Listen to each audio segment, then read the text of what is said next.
Interrogative sentence में जरा देखेंगे कि पहले लिख लेते हैं इंट्रोगेटिव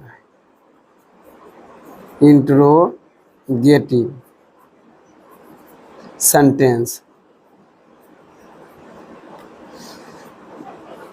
ठीक है, तो इंट्रोगेटिव सेंटेंस तो किस में है, तो पहले लिख देते हैं direct and indirect. Direct and indirect. ठीक है,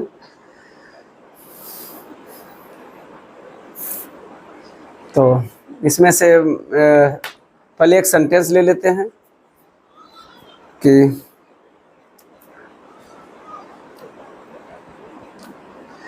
he said to me, he said to me,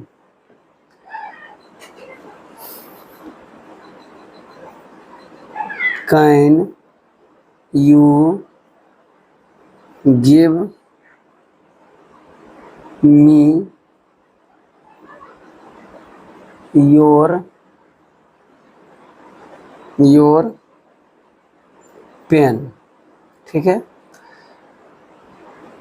देखिए अब आपके सामने एक सेंटेंस आ गया। अब इसमें से समझेंगे कि रूल क्या कहता है। तो जरा इसमें जो पहले आप कंडीशन देख रहे थे कि सेड की जगह टोल्ड लगता था, से की जगह सेज लगता था, इसमें थोड़ा कंडीशन दूसरा है। तो इसका कंडीशन क्या है, पहले इसके समझिए इस बात को कि आवश्यकता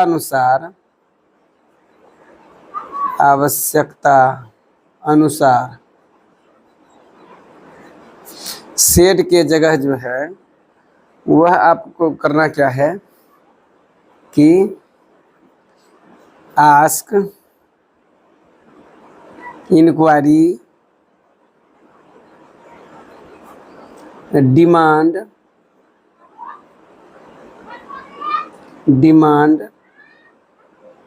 वंडर में चेंज करें। किसको भाई, सेड या सेज को। चूँकि हम अभी सेज नहीं लिख सकते, चूँकि ये क्वेश्चन है आपका या एक एग्जाम्पल मात्र है, इसको हम लोग समझेंगे। तो इन्वर्टेड कोमा के पहले भी एक बदलाव होगा कि सेड के जगह जो है या से के जगह ये सब आप दीजिएगा। आप उसका जो आपका मतलब जो सेंस निकल के आएगा, मतलब आवश्यकता अनुसार, मतलब सेंस के अनुसार। तो ये तो आप समझ गए कि क्या क्या लगेगा, क्या लगने हैं, आस्क, इंक्वायरी, डिमांड और वंडर, ये सभी लगेंगे आपको। मतलब रिपोर्टिंग वर्ब में जब हम लोग डायरेक्ट से इनडायरेक्ट आएंगे तब।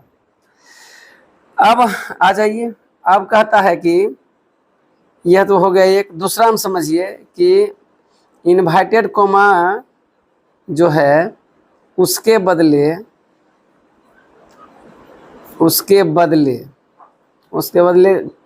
क्या देना है आपको कि पहले हम लोग क्या करते थे, दैट लगाते थे, याद रखिए दैट। अब है क्या कि इफ या वेदर लगाना है। क्या लगाना है, इफ या वेदर लगाना है। ठीक है, इफ या वेदर, इनमें से दो आसान पड़ता है इफ लिखने का, तो वो अच्छी बात है, वही लिखिए। तो लेकिन कहता है कि इन्वर्टेड कोमा के बदले, मतलब इसके बदले, किसके बदले, यहाँ जो इन्वर्टेड कोमा लगा हुआ है उसके बदले आपको इफ या वेदर लगाने हैं। लेकिन कब लगाएंगे, लेकिन कब, जब हेल्पिंग वर्ब से स्टार्ट हो। हेल्पिंग वर्ब जो है हेल्पिंग वर्ब से स्टार्ट हो। ठीक है, तो यहाँ भी हेल्पिंग वर्ब है, कैन लगा हुआ है। जैसा कि आप जानते हैं कि helping verb total number of 24 है, उसको जेहन में बनाए रखेंगे।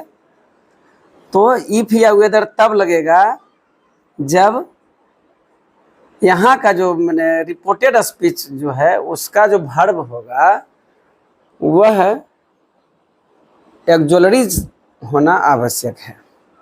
ठीक है, अब है क्या कि यहाँ ध्यान रखने की बात है कि तीसरा क्या समझना है कि इंट्रोगेटिव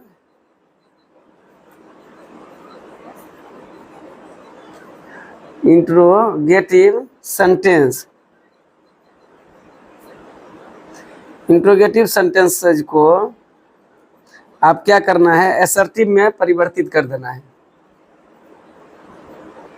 असर्टिव में बदलना है। मतलब क्या है कि अब जो मूल सब्जेक्ट होगा उसको पहले रखना है। तो इंट्रोगेटिव असर्टिव कैसे होगा, तो subject plus verb plus object. ठीक है, इस कंडीशन में लाना होगा। और यहाँ पर क्या है, auxiliaries verb plus subject plus main verb other verb है वो है। चौथे नंबर में यहाँ पर देखना है कि डू, डज और डिड का प्रयोग क्या करना है, इसको हटा देना है। डू, डज और डिड, डू और डज डिड का प्रयोग को इनडायरेक्ट में नहीं करना है। ठीक है, परंतु यह याद रहे जब निगेटिव सेंटेंस हो तो डू, डज और डिड का प्रयोग होगा।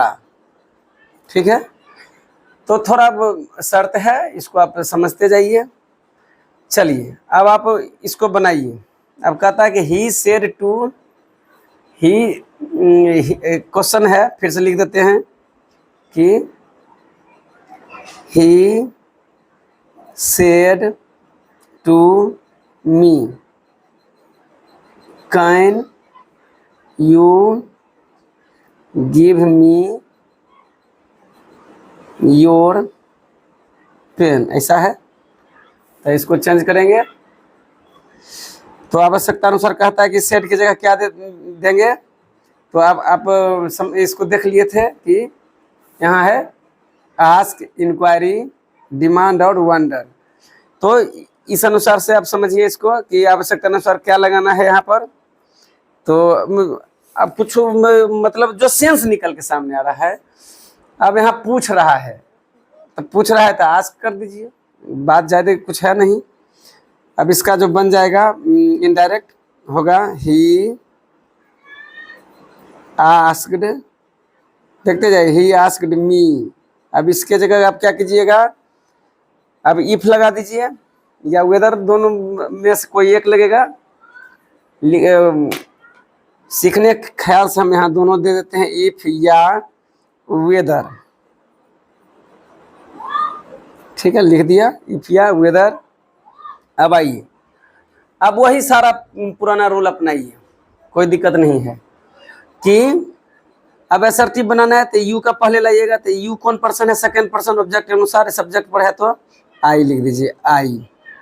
ठीक है, अब चूंकि पास्ट में है तो यहाँ पर भी अब इसमें पास्ट में चेंज करना होगा। यहाँ पर चूंकि प्रेजेंट में आपने देख रखा है तो आई कैन का कुड, COULD, आई कुड हो गया। तो गिव में चेंजिंग नहीं होगा, सीधा गिव लिखना है। तो आई कुड गिव मी, फिर से हो गया फर्स्ट पर्सन किसके अनुसार, सब्जेक्ट के अनुसार। तो सब्जेक्ट के अनुसार जब ही है तो क्या हो गया, हिम होगा। तो हिम, हिम।